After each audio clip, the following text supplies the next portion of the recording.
First day of the week. कौन सा day है? First day of the week. तुमको इतनी ठंड लग रही है कि एकदम बिल्कुल है कि आप लोगों को एक बहुत ही महत्वपूर्ण चीज, महत्वपूर्ण सब रहती है। यह है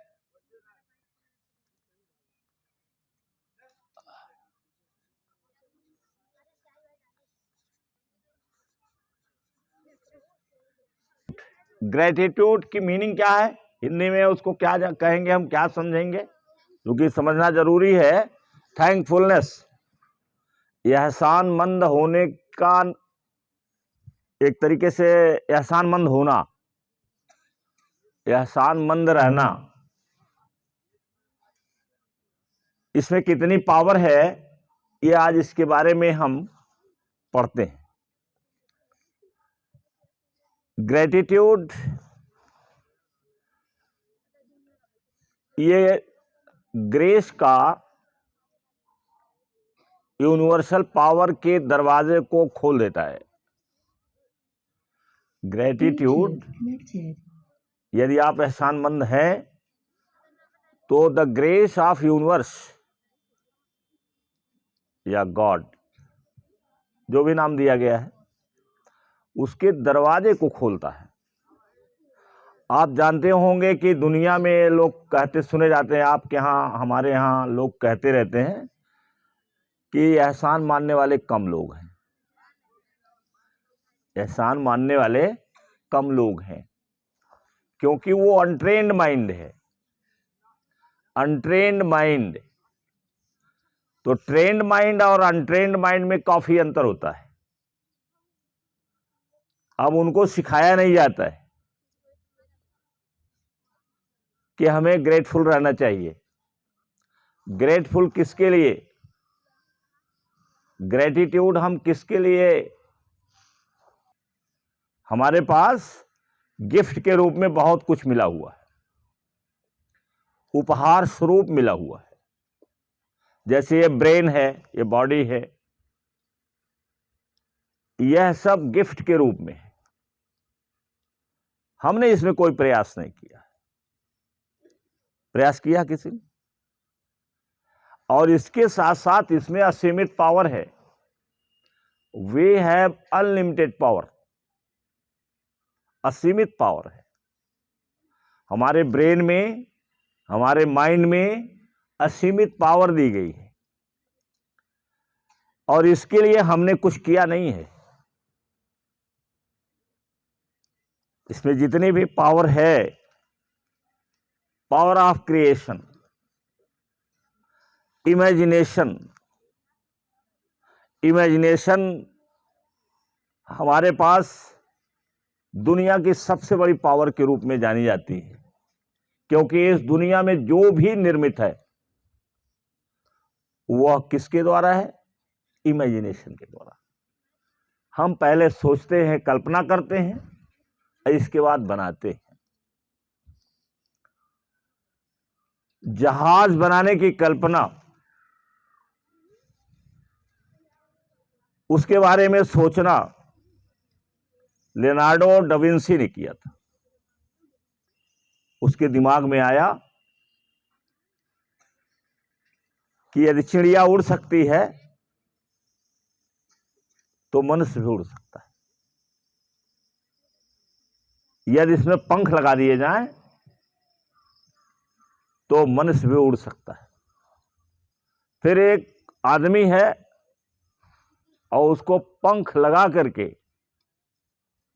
उड़ाया गया, उड़ता हुआ दिखाया गया पेंटिंग में। लियोनार्डो डा विंसी ये बहुत बड़ा पेंटर था। तो एक आदमी है और उस पर पंख लगा करके उड़ता हुआ दिखाया गया, और उड़ता हुआ जब दिखाया गया तो धीरे धीरे धीरे धीरे धीरे करीब 300-400 साल में वास्तव में आदमी उड़ना शुरू कर दिया। उसने कल्पना किया था कि यदि मनुष्य को पंख लग जाए तो उड़ सकता है, वो चित्र बना दिया, लेकिन पंख तो नहीं लगा, पंख नहीं पैदा हुआ। उसकी जगह वो बन क्या गया? एरोप्लेन बन गया। राइट बंधुओं ने 1901 में जहाज उड़ा दिया, और वह भी घटना केवल कुछ सेकंड की है, जिसमें दोनों भाइयों में से विल्बर राइट और ओरविल राइट, दोनों भाइयों में से एक जो है जहाज में बैठता है, वो इंजन को बैलेंस बनाने के लिए लेट जाता है, एक तरफ इंजन रखा है, एक तरफ वो लेट जाता है, और जहाज उड़ जाती है कुछ सेकंड के लिए। और आज जहाज कहां चली गई? एक घंटों सफर करती, दिल्ली से उड़ान भरेगी और लंदन में जाके उतरेगी। कम से कम 5-6 घंटे, 6.5 घंटे का सफर उसका दिल्ली से और लंदन के हीथ्रो अड्डे तक का रहता है। तो कैसे बनी जहाज? कल्पना की शक्ति से, with the power of imagination. तो हमारे अंदर पावर भरी है। हमारा दुर्भाग्य है कि हम उस पावर को समझते नहीं, हमें समझाया नहीं जाता, हम ट्रेंड नहीं किए जाते, हमें ट्रेनिंग नहीं दी जाती, हमें बताया नहीं जाता है कि तुम्हारे अंदर ये पावर है। हम पैदा होते हैं, घर में रहते हैं, तो जैसा जिसका परिवार होगा वो दिन रात केवल ये कहता है कि तो बहुत बदमाश है, ये कुछ नहीं पढ़ता है, ये बहुत दुष्ट है। और लोग मुझसे आके कहते रहते हैं, जैसे विशेषकर हमारे समाज में यहां, लेकिन उसे ये नहीं बताया जाता है कि तुम्हारे अंदर वो शक्ति है जो दुनिया में किसी के पास न हो सके। क्योंकि सभी लोग राइट बंधु नहीं बन सकते, सभी लोग पिकासो नहीं बन सकते, सभी लोग लियोनार्डो डा विंसी नहीं बन सकते, क्योंकि जो सोचेगा वही बनेगा। तो जब हम किसी चीज के लिए थैंकफुल होते हैं, धन्यवाद देते हैं, तो ग्रेस, जिसको कहते हैं कृपा, उसका दरवाजा खुलता है। और जिस चीज के लिए हम धन्यवाद ज्यादा बोलते हैं, वो चीज हमारे सामने प्रकट होती है, वो चीज ज्यादा रहती है। जिसको भी धन्यवाद देंगे, दुनिया में सबसे प्यारी चीज क्या है? प्रशंसा। अगर हम दूसरे के काम को अप्रिशिएट करेंगे, जिस काम को हम अप्रिशिएट करेंगे वो काम ज्यादा होगा। अप्रिशिएट करना, एहसानमंद होना। आपने एक गिलास पानी दिया किसी को और उसने आपके लिए थैंक यू बोल दिया, और थैंक यू बोल करके मुस्कुरा दिया, उसने कहा हम आपको धन्यवाद देते हैं, आपने हमें एक गिलास पानी दिया उस समय जब हमें जरूरत थी, आपको बहुत बहुत धन्यवाद है। देखिए, देने वाला भी खुश और पाने वाला भी खुश। और हमारे जीवन का उद्देश्य ही है खुश रहना। हम जितने भी काम करते हैं, आप पढ़ रहे हैं, किस लिए पढ़ रहे हैं? आप क्यों पढ़ रहे हैं? ताकि जिंदगी में सफल हों और खुश रहें, आपको खुशियां मिले। आशीर्वाद लोग देते हैं तो क्या कहते हैं कि खुश रहें आप, दीर्घजीवी आप हो, आपकी उम्र लंबी हो। आपकी लंबी उम्र के लिए क्यों लोग करते हैं? क्योंकि सभी लोग चाहते हैं कि हमारा जीवन लंबा हो, खुशहाल हो। तो जो आप चाहते हैं उसी का तो आशीर्वाद आपको मिलता है।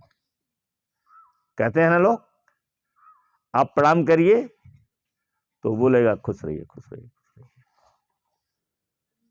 लंबी उम्र आपकी हो, स्वस्थ रहे आप स्वस्थ रहें, खुश रहे, स्वस्थ रहे। स्वस्थ क्यों रहें? इसलिए बोलता है कि हम स्वस्थ रहना चाहते हैं। और बिना स्वस्थ रहे हम खुश नहीं रह सकते। जिसका स्वास्थ्य नहीं ठीक है, रोज बीमार रहता है, क्या वो खुश रहेगा? हमेशा अभी कमर में दर्द हो जाए, पैर में दर्द हो जाए, इन्फेक्शन बढ़ जाए, पेट में दर्द हो जाए, फेफड़े में सांस लेना दुर्लभ हो जाए, तो देखिए क्या आप खुश रहेंगे? और न खुश रहेंगे, न आप कोई काम कर पाएंगे। तो इसलिए जब किसी से आप कहो उसे प्रणाम करो, तो बड़ा है, बुजुर्ग है, तो वो आपको आशीर्वाद देता है कि बड़े हो जाओ, स्वस्थ रहो, खुश रहो, मस्त रहो, ये सब कहते हैं ना लोग।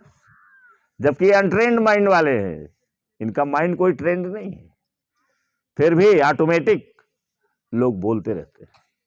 तो आप तो ट्रेंड हो रहे हैं, आपको ट्रेनिंग मिल रही है, आप एहसानमंद होइए, आप कृतज्ञ रहिए, और उसके लिए जो आपके पास है, जो आपके पास पहले से मौजूद है, जब उसके लिए आप कृतज्ञ होंगे तो आपको वो चीज और आएगी, और आएगी।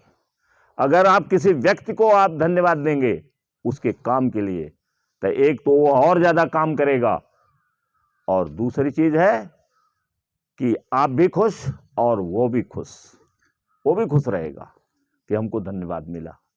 ये आदमी अच्छा है, ये एहसान को मानता है, ये एहसान फरामोश नहीं है। एहसान फरामोश होना ये एक कमी है, हमारी कमियां हैं। हमें एहसान मंद होना चाहिए। कोई भी आपके लिए काम करता है, ये पेड़ है, ये आपको छाया देता है, फल देता है। जितना ज्यादा आप इसके एहसानमंद रहेंगे, आप रोज बोलिए कि thank you my dear tree, तो जानते हैं क्या होगा?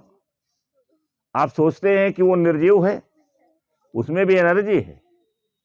Everything is created in this world by energy. सब में एनर्जी है, सब में वाइब्रेशन होता रहता है। आप बड़े हो जाइएगा तो सर्च करिएगा, गूगल पर सर्च कर लीजिए कि पृथ्वी का वाइब्रेशन कितना है, हमारा वाइब्रेशन कितना है, इस पेड़ का वाइब्रेशन कितना है। ऐसे ऐसे वैज्ञानिक है जो लगे हुए हैं, नापते रहते हैं कि कितना वाइब्रेशन है। तो जब ग्रेटिट्यूड आप फील करेंगे, एहसानमंद रहेंगे, तो आपका वाइब्रेशन लेवल बढ़ेगा। निगेटिव चीजों से वाइब्रेशन लेवल घटता है और पॉजिटिव चीजों से वाइब्रेशन लेवल बढ़ता है। जब आप किसी के एहसानमंद रहेंगे, एहसानमंद होने का मतलब नहीं कि उसकी गुलामी चल के करो, ये नहीं, इसको मान लीजिए। और कोई चाहता है कि हमारा एहसानमंद वो आदमी रहे, तो वो चाहता है, वही उसकी कमजोरी है। अनकंडीशनल, बिना शर्त का, बिना शर्त हम अगर ये चाहें किसी के लिए काम करें कि वो हमारा एहसानमंद रहे और हम जो चाहें वो करें, तो ये तो उसकी नीचता है। ऐसा नहीं, एहसानमंद होइए तो अनकंडीशनल रहना चाहिए उसे। अनकंडीशनल आपका ये भी होना चाहिए, जैसे मोहब्बत है, प्रेम है, ये भी अनकंडीशनल। अगर आप किसी से मोहब्बत करते हैं, प्रेम करते हैं और कंडीशनल करते हैं, कंडीशनल करते हैं कि हम प्रेम करेंगे तो वो हमारे लिए ये कर देगा, हमारे लिए ये कर देगा, हमारे लिए ये कर देगी, तो ये आप प्रेम नहीं करते हैं, ये तो सौदा है। हमने किया और आपसे उससे ज्यादा लिया या उतना बराबर लिया, तो सौदेबाजी हो गई ना। ये तो ये बिजनेस हो गया, ये ट्रेड हो गया, ये बिजनेस है। तो हमें बिजनेस नहीं करना है। अगर बिजनेस करने लगोगे तो फिर ग्रेस नहीं मिलेगी, कृपा नहीं मिलेगी, आपको नहीं प्राप्त होगी। तो इसलिए एहसानमंद होना बहुत जरूरी है। एहसानमंद अपने का भी रहिए, अपने को थैंक कीजिए। किसी कठिनाई में पड़े आप हैं, आप एहसानमंद रहिए। आपकी कठिनाई हल हो जाती है, आप जो एहसानमंद रहिए। थैंक यू बोलिए, किसको? दिस यूनिवर्स, इस गॉड को धन्यवाद दीजिए जब तक आपके सामने कठिनाई नहीं आएगी तब तक आपका ग्रोथ नहीं होगा। पतंग तब उड़ता है जब हवा उससे टकराती है। नदी की धारा तेज होती है जब उसके सामने पहाड़ आ जाता है, जब उसके सामने बड़ी बड़ी चट्टानें आती हैं, जब उसके सामने बांध जैसा बनाया जाता है, तब नदी की धारा बढ़ जाती है, तेज और ज्यादा हो जाती है, क्योंकि उसे आगे बढ़ना है। तो आगे बढ़ना है तो अगर वो धीमा रहेगी, नदी धीमी रहेगी, तो उसको तोड़ नहीं पाएगी, तो तेज बहाव हो जाता है, उसका धारा बढ़ जाती है। तो जब आपके सामने चैलेंज आएगा, कठिनाई आएगी, तो आपके अंदर से उतनी ही पावर पैदा होगी। तो कठिनाई आने पर बताइए, आपको कोसना चाहिए कि कठिनाई आने पर आपको धन्यवाद देना चाहिए? आपको धन्यवाद देना चाहिए कि हमारे सामने कठिनाई आ गई, कठिनाई हल हो गई, धन्यवाद दीजिए। मतलब in every situation you should be grateful. आपको हर दशा में, मैं तो ये भी जानता हूं कि अगर आपको कोई गाली दे देता है तो उसे बस धन्यवाद दीजिए। क्यों? क्योंकि गाली देगा तभी तो दिमाग में आपको कुछ चलेगा।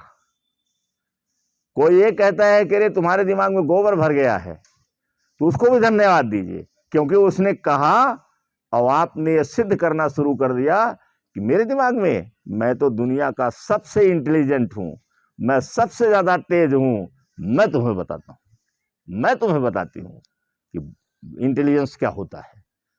तो आप बताइए कि जिसने कहा वो आपके लिए फायदेमंद है कि नहीं मंद है? तो जब फायदेमंद हुआ तो उसके प्रति आप क्या बोलिए? थैंक यू बोलिए। Very very thanks, very very thanks to you. आपने मुझे ऐसा कह दिया, very very thanks to me. इसके साथ साथ और क्या फायदा है कि आप उसके प्रति पॉजिटिव हो जाएंगे, निगेटिव नहीं होंगे। अगर रोने लगेंगे, उसको गाली देने लगेंगे, उससे क्रोधित होने लगेंगे, तो आपकी एनर्जी बिना मतलब का एग्जॉस्ट होगी। यहाँ एनर्जी और टाइम दो चीज है जो आपको बचाना है।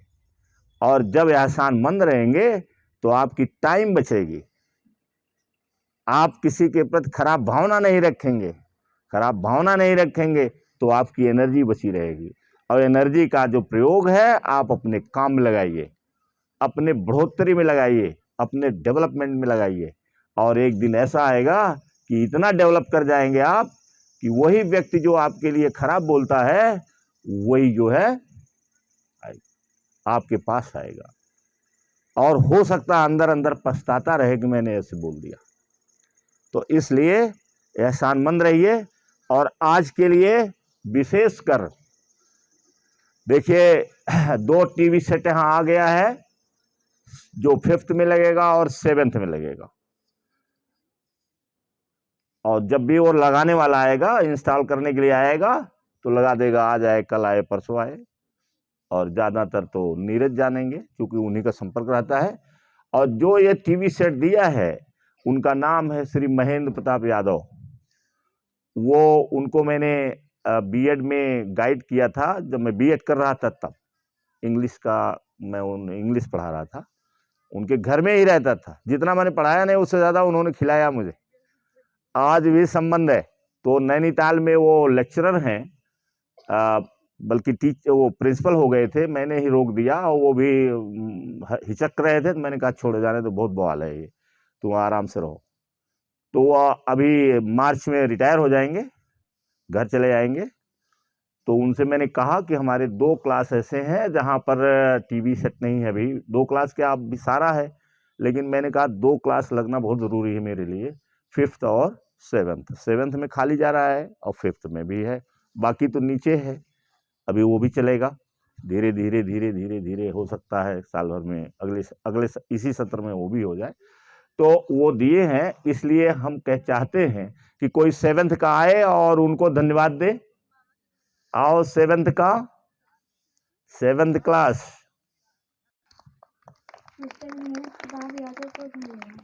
ऐसे बोला जाता है, प्रताप यादव को थैंक यू।